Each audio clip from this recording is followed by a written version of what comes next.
Jesus atraía as pessoas por sua sabedoria e pelo seu amor ao falar. Iniciando esse vídeo na continuação do estudo, do Novo Testamento, especificamente o livro de Mateus, uma coisa que é importante falarmos que teve um momento do estudo na história que nós podemos perceber através dos sacerdotes, depois dos juízes e dos profetas e, por fim, pelos reis, a forma que Deus procurava admoestar e trazer as pessoas para próximo dele. Não porque ele precisava de ser bajulado ou porque ele precisava disso, ele fosse um Deus carente, mas pela a importância que ele via, para que nós nos dessemos bem, fôssemos bem-aventurados, bem-sucedidos, e ele trazia essas admoestações. Como isso não foi seguido, foi perdido, lá no livro de Isaías nós já percebemos a anunciação do Messias que viria, E esse Messias ele viria para atrair as pessoas, o povo, para ele. E no livro de Mateus, continuando o estudo aqui no capítulo 9, nós vemos a cura de um paralítico em Cafarnaum, Mateus 9, de 1 a 8, que diz: entrando Jesus num barco, passou para outra banda e foi para a sua própria cidade. E eis que lhe trouxeram um paralítico deitado num leito. Vendo-lhes a fé, Jesus disse ao paralítico: tem bom ânimo, filho, estão perdoados os teus pecados. Mas alguns escribas diziam consigo: este blasfema. Jesus, porém, conhecendo os pensamentos, disse: por que cogitais o mal no vosso coração? Pois qual é mais fácil, dizer: estão perdoados os teus pecados, ou dizer: levanta-te e anda? Ora, para que saibas que o Filho do Homem tem sobre a terra autoridade para perdoar pecados, disse então ao paralítico: levanta-te, toma o teu leito e vai para a tua casa. E levantando-se, partiu para a sua casa. Vendo isso, as multidões, possuídas de temor, glorificaram a Deus, que dera tal autoridade aos homens. Então aqui a gente vê a cura, e é interessante percebermos que no início do estudo do livro de Mateus, nós temos a genealogia de Jesus, o nascimento de Jesus, que nós já estudamos, a visita dos magos no início do livro de Mateus. Ou seja, nós percebemos que o Messias veio para atrair e para fazer esse processo que nenhum outro homem anteriormente havia tido êxito. Com exceção dos profetas, que tinham intimidade com Deus, que é diferente de temer a Deus, de ter intimidade com Deus, nenhum outro conseguiu. E mesmo os profetas tendo essa tamanha intimidade, as pessoas fizeram o quê? Elas se sentiram acuadas. Quando eles iam admoestar essas pessoas, elas se sentiam acuadas perante a demonstração da sua falha. E foi preciso que viesse o Messias e fizesse um trabalho, no caso de Jesus aqui, através das curas, dessa aproximação, dessa atração das pessoas por ele, para que ele pudesse morrer e fazer a expiação do pecado. Só através dele que poderia nos resgatar, porque a nossa natureza, a nossa concupiscência, nosso coração já tinha uma tendência que Deus percebia, uma inclinação para o mal. E percebendo isso, ele viu que a única forma de nos resgatar é através do Filho dele. E nós vemos que ele se preparou durante 30 anos, que quando começa o ministério, até os 33, e aqui nós vemos várias passagens mostrando curas, admoestações, mas sempre uma forma de atrair, com amor, e não passando o medo, né? Ou como os fariseus faziam, de colocar fardos, né? Que nem eles mesmos conseguiam suportar. Nós vemos aqui a vocação de Mateus no livro, no capítulo 9 de Mateus, no versículo 9, que diz que partindo de Jesus dali, viu um homem chamado Mateus sentado na coletoria e disse-lhe: segue-me. E esse levantou e o seguiu. Mais para frente a gente vemos que Jesus come com pecadores. Aqui no livro de Mateus 10 ao 13 diz: e sucedeu que, estando ele em casa, à mesa, muitos publicanos e pecadores vieram e tomaram lugar com Jesus e seus discípulos.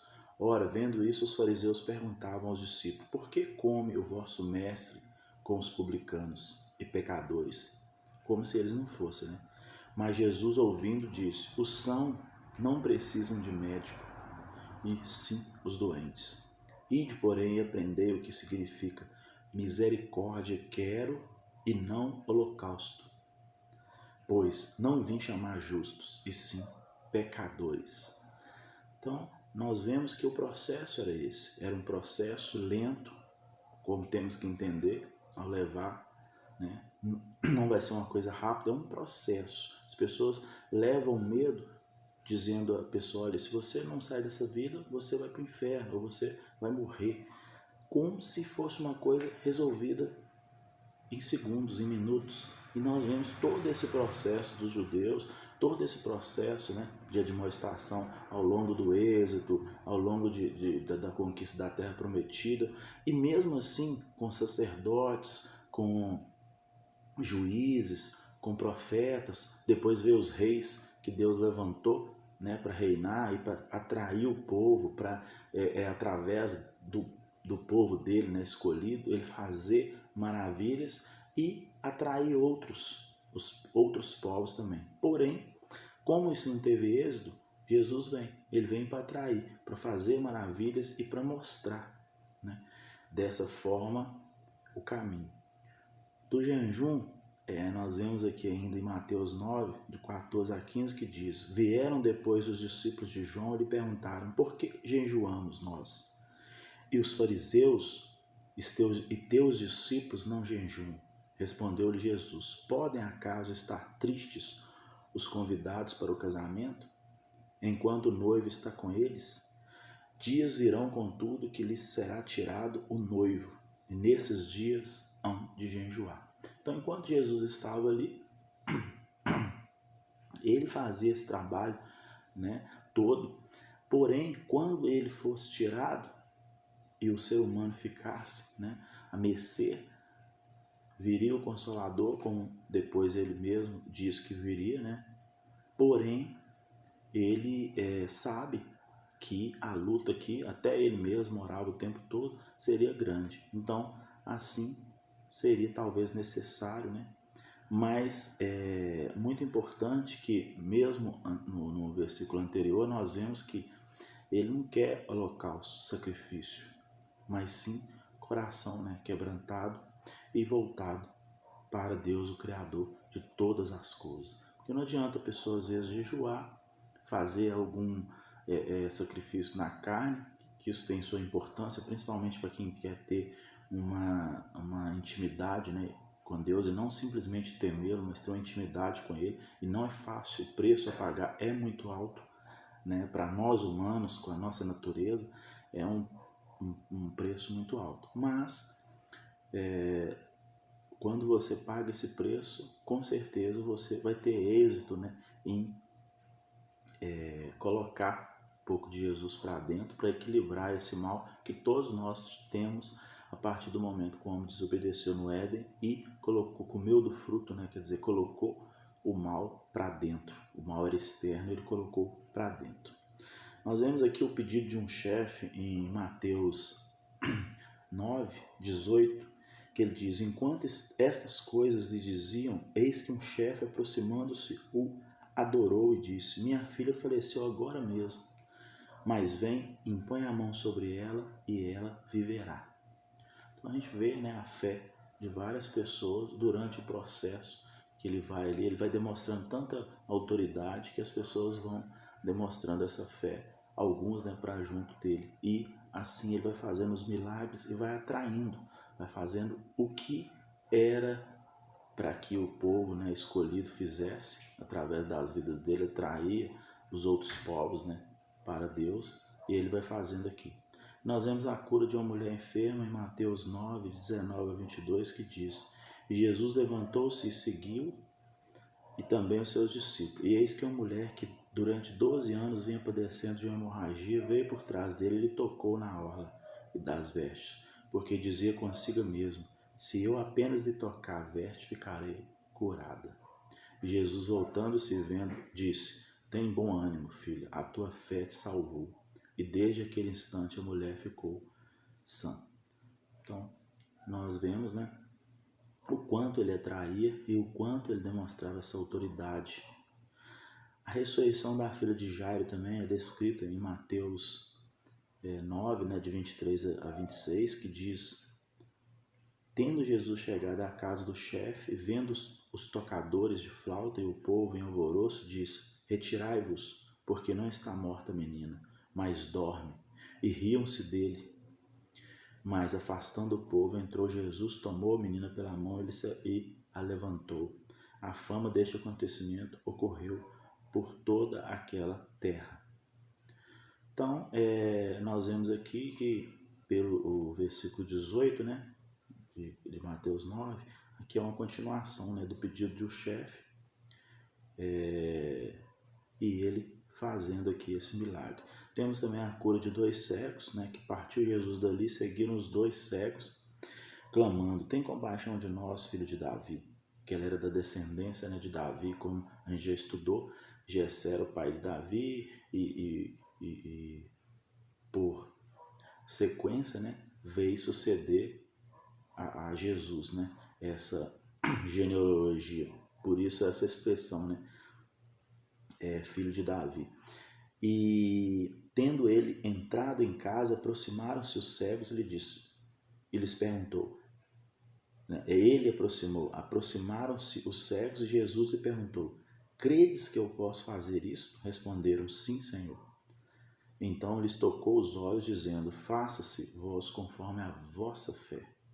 E abriram-se-lhe os olhos. Jesus, porém, os advertiu severamente, dizendo: acautelai-vos de que ninguém o saiba. Saindo eles, porém, divulgaram-lhe a fama por toda a terra. Interessante que em alguns momentos ele pedia para falar e em outros momentos ele pedia para não falar. Talvez o intuito era até o contrário, né? Talvez ele esperasse que realmente falasse e por admoestar por não falar, talvez conhecendo aquelas pessoas e o traço de personalidade dela, já sabia que esse tipo de pedido não seria atendido, né? Mas é um mistério, mas nós sabemos que ele sabia de todas as coisas, né? Então ele sabia o porquê que em alguns momentos ele pedia para não falar e outros já ele pedia para que fosse e contasse ou procurasse, como nós estudamos pouco atrás, um sacerdote, né, e lhes contasse, davam oferta. Então ele tinha os modos operantes dele e ele tinha o porquê disso. Mas para nós é importante perceber o quanto ele fazia isso com autoridade e atraía cada vez mais as pessoas, né, para que elas conhecessem, né, das boas novas e das transformações e do poder de Deus. A cura também de um mudo endemoniado, né, e a blasfêmia dos fariseus é narrada em Mateus 9, né, no versículo 32 ao 34, que diz: ao retirarem-se eles, foi-lhe trazido um mudo endemoniado e expeliu o demônio, falou o mudo e as multidões se admiraram, dizendo: jamais se viu tal coisa em Israel. Interessante. Então, jamais se viu tal coisa em Israel. Mas os fariseus murmuraram pela maioria dos demônios e que ele expele os demônios. Então é uma blasfêmia, porque você falar, né, que ele estava operando ali através do Espírito de Deus e eles blasfemaram. Então essa é uma das blasfêmias muito que é admoestada até para que nós não cometemos, né, às vezes ao achar que algo que é feito ali pelo poder de Deus e nós acharmos que não é, ou que é poder de outro, né, de outra coisa. Então temos que tomar esse cuidado. Jesus ia por toda a parte fazendo bem à seara e aos trabalhadores. E em Mateus 9, de 35 a 38, né, termina esse capítulo 9 narrando que: E percorria Jesus todas as cidades, povoados, ensinando nas sinagogas, pregando o evangelho no reino e curando toda a sorte de doenças e enfermidades. Vendo ele a multidão, compadeceu, porque estavam aflita e exausta, como ovelhas que não têm pastor. E então se dirigiu aos seus discípulos e disse, né, a seara, na verdade, é grande, mas os trabalhadores são poucos. Rogai, pois, o Senhor da seara que mande trabalhadores para a sua seara. Então nós finalizamos aqui esse estudo do capítulo 9 e vamos continuar depois no capítulo 10, ainda no livro de Mateus, mas sempre nessa sequência nós vamos perceber, né, ele fazendo essas maravilhas que anteriormente já tinham sido demonstradas, né, no Êxodo e na Terra Prometida, nesse propósito dos escolhidos. Através deles ele fazer maravilhas para que eles atraíssem os outros povos. Como isso não foi possível através do povo, nem com os sacerdotes, nem com os juízes, né, que foram levantados, os profetas, além de ser às vezes ouvidos, eles eram até violentados, né, por trazer as admoestações, e depois nem os reis que acabaram se corrompendo, né, e não fazendo bem esse trabalho, ele mandou o seu filho para fazer maravilhas na pele, né, de um ser humano, e através da vida dele, ele poder se mostrar não só o poder, mas o amor de Cristo, que hoje é levado no tempo da graça a todos. O juízo virá, mas a princípio não é sobre o juízo que nós devemos falar. Nós devemos levar o amor para que atraia o maior número de pessoas, né, para esse amor. E o restante é um processo que cabe a ele, o Espírito Santo, fazer na vida de cada pessoa, e não nós. Quem somos nós para fazer o trabalho que só ele pode fazer? O nosso papel é simplesmente levar, como Cristo aqui levava, de uma forma de sabedoria e falando sempre com amor, atraindo assim as pessoas para ele. Amém?